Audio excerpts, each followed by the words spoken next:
মানে ফেষ্টিভেলৰ সময়ত মই হেৰি হ'ল অনুষ্ঠান যোৱাকালি আহিছিল কালি আহিছিলোঁ কি তথ্য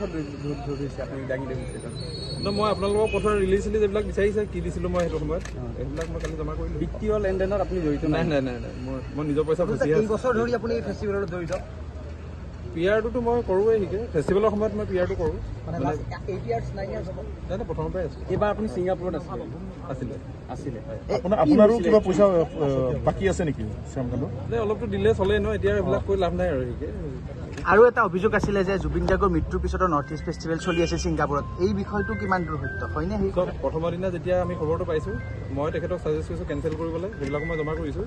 কেঞ্চেলেশ্যনৰ সেইটোও দিছিলে হাই কমিশ্যনাৰে আৰু তাৰ পৰা মই যি ঘূৰি আহিলোঁ হোটেললৈ মই আৰু তালৈ ঘূৰি যোৱা নাই গতিকে তেওঁলোকে পাছত কি হৈছে মই সেই বিষয়ে নাজানো মই কিন্তু নাই মানে আপোনালোকে আপুনি তাৰ ছিংগাপুৰৰ পৰা ইয়ালৈ কেতিয়া আহিছে লগে ভাগে আহিছে নে মোৰ 22 তাৰিখে টিকেট আছিলে মই 22 তাৰিখে আহিছোঁ বাকী দুদিনটো মই চাৰচতৰ লগতে ঘূৰি আছিলোঁ ঠিকে মানে চাৰচত গৈছিলেতো ইয়াৰ পৰা গতিকে মই আছিলোঁ চানটেক কনভেনশ্যন চেণ্টাৰত মানে ইয়ৰ পাৰ্টিটো আপুনি অৱগত আছিলে নাই যে নাজানো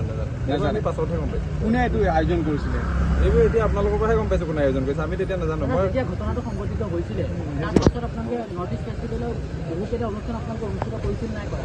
মই তাকে ক'লোঁ এতিয়া মই কেঞ্চেল কৰিবলৈ তেখেতক ছাজেষ্ট কৰিলোঁ কিন্তু নকৰিলে আৰু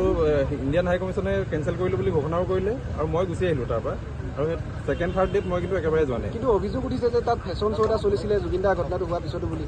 সেইটো আমিও দেখিছোঁহে কিন্তু মই ক'ব নোৱাৰিম সেইটো আপোনাৰ হেৰিয়ে জানিব কি কয় চাৰস্বতৰ লগতে মই ঘূৰি আছিলোঁ আপুনি সিমানকে শিকক এতিয়া বাকীখিনি মই পাছত ক'ম কিবা থাকিলে থেংক ইউ